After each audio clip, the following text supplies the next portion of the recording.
ఆయన ట్రాప్ చేశారో ఆయనే ట్రాప్ లో పడ్డారో తెలియదు కానీ అధికార పార్టీ ఎమ్మెల్యే రాసలీలల వీడియోలు ఏపీ పాలిటిక్స్ లో దుమారం రేపుతున్నాయి. ఎమ్మెల్యేని సస్పెండ్ చేసి దిద్దుబాటు చర్యలు తీసుకున్న పార్టీకి జరగాల్సిన నష్టం జరిగిపోయింది. ఇంతకీ ఆదిమూలం చీకటి కోణం వెనుక అసలేం జరిగింది? ఆయన నిందితుడా బాధితుడా?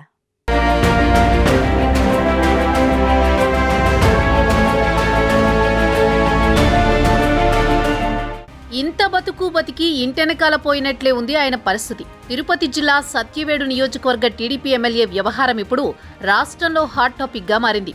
ఆదర్శంగా నిలవాల్సిన ఎమ్మెల్యే పార్టీలోని కింది స్థాయి మహిళలతో అసభ్యంగా ప్రవర్తించిన వీడియోలు పెద్ద దుమారమే రేపుతున్నాయి. ఇన్ని రోజులు వైసీపీ నేతలపై ఇదే రకమైన ఆరోపణలు చేసిన అధికార టీడీపీ ఆదిమూలం ఘనకార్యంతో ఆత్మరక్షణలో పడాల్సిన పరిస్థితి ఏర్పడింది. తనపై ఎమ్మెల్యే పలుమార్లు అత్యాచారం చేశారంటూ ఏకంగా పార్టీ మండల అధ్యక్షురాలి స్థాయిలో ఉన్న ఓ మహిళ మీడియా ముందు గోడు వెళ్లబోసుకుంది. అది కూడా హైదరాబాద్ ప్రెస్ క్లబ్ కి వెళ్లి మరీ ఆధారాలతో తనపై ఎమ్మెల్యే చేసిన అఘాయిత్యాన్ని ఏకరువు పెట్టింది. ఓవైపు విజయవాడ వరద సహాయ చర్యల్లో ముఖ్యమంత్రి చంద్రబాబు, ఇతర మంత్రులు, అధికార యంత్రాంగం ఉన్న సమయంలో ఈ వీడియో బయటికి రావడం అధికార టీడీపీకి తీవ్ర ఇబ్బందికరంగా మారింది. దీంతో పార్టీ అధినేత ఆదేశాలతో ఎమ్మెల్యే ఆదిమూలంపై సస్పెన్షన్ వేటు వేశారు టీడీపీ రాష్ట్ర అధ్యక్షుడు.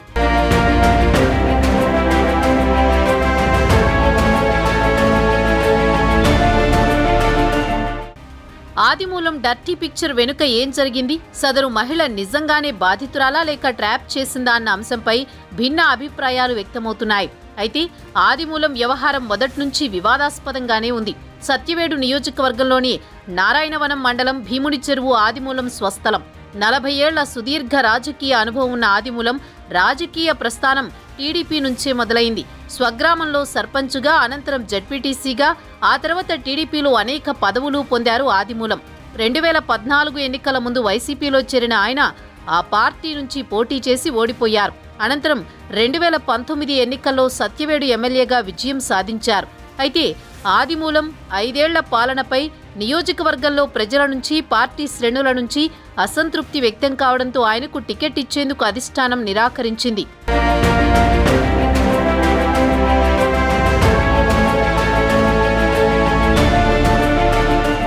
నియోజకవర్గంలో ఉన్న వ్యతిరేకతతో మళ్లీ ఎమ్మెల్యేగా పోటీ చేస్తే ఆయన గెలవరన్న ఉద్దేశంతో తిరుపతి ఎంపీ అభ్యర్థిగా ప్రకటించింది.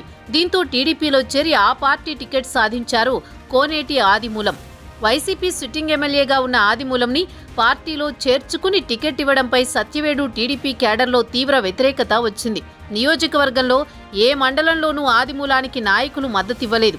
5 ఏళ్లుగా తమను ఇబ్బంది పెట్టిన వ్యక్తికి టికెట్ ఇవ్వడంపై అధినేత ముందే అసంతృప్తి వ్యక్తం చేశారు సత్యవేడు టీడీపీ నేతలు. అయితే అధినేత హామీతో తప్పనిసరి ప్రచారం చేశారు. మొత్తం మీద అతి కష్టంతో కేవలం 2.5 ఓట్ల మెజారిటీతో వైసీపీ అభ్యర్థి నూకతోటి రాజేష్పై గెలిచారు ఆదిమూలం.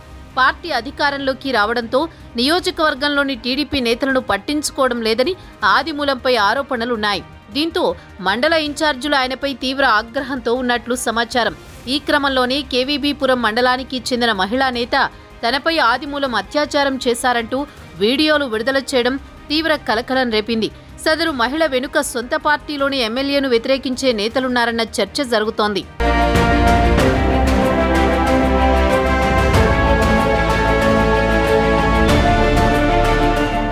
ఆదిమూలంపై బాధిత మహిళ తిరుపతి ఈస్ట్ పోలీస్ స్టేషన్లో ఫిర్యాదు కూడా చేసింది. వెంటనే స్పందించిన టీడీపీ అధిష్టానం ఎమ్మెల్యేని పార్టీ నుంచి సస్పెండ్ చేసింది. అయితే ఈ వ్యవహారంలో తనపై కుట్ర జరిగిందని ఆదిమూలం ఆరోపిస్తున్నారు. టీడీపీ నేతలు మునుస్వామి, గిరితో పాటు మరో టీడీపీ నాయకుడు కలిసి ఆ మహిళతో తనను ట్రాప్ చేయించారని ఆయన బహిరంగ ఆరోపణలు చేశారు. ఆదిమూలం కుటుంబ సభ్యులు కూడా ఇవే ఆరోపణలు చేస్తున్నారు. ఇంత జరిగిన ఆదిమూలానికి టీడీపీలో ఒక్కరంటే ఒక్క నాయకుడు కూడా మద్దతుగా నిలవకపోవడాన్ని బట్టే సత్యవేడు నియోజకవర్గంలో ఆయనపై ఎంత వ్యతిరేకత ఉందో తెలుస్తోంది. ఇక తాజా వివాదం నేపథ్యంలో ఆదిమూలం రాజకీయ భవిష్యత్తుపై సందేహాలు అలుముకున్నాయి.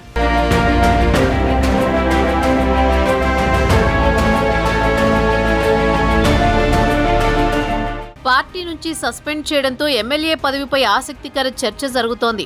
అయితే ఎమ్మెల్యే పదవికి ఆదిమూలం రాజీనామా చేసే ప్రసక్తే లేదని తెలుస్తోంది. పార్టీ సస్పెన్షన్తో ప్రస్తుతం ఆయన స్వతంత్ర ఎమ్మెల్యేగా మిగిలిపోయారు. ఒకవేళ ఆయన రాజీనామా చేసినా అత్యాచార ఆరోపణల తరుణంలో ఆయన కుటుంబానికి కూడా టికెట్ ఇచ్చే అవకాశం ఉండదు.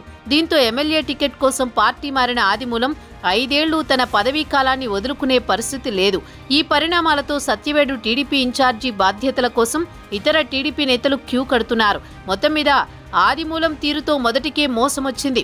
ఎమ్మెల్యే టికెట్ కోసం పార్టీ మారి తిరిగి ఎమ్మెల్యేగా గెలిచి అధికార పార్టీలో ఉన్నానన్న ఆనందం అంతలోనే ఆవిరైపోయింది. ఎమ్మెల్యే హోదాలో ఉన్నా అధికారం చలాయించే పరిస్థితి లేకుండా పోయింది. కలిసొచ్చిన అవకాశాన్ని ఆయన ఎడమకాలితో తన్నుకున్నట్లయింది. ఆదిమూలం మరిన్ని నిందలు మోస్తారో అపనిందల నుంచి బయటపడతారో కాలమే నిర్ణయించాలి మరి.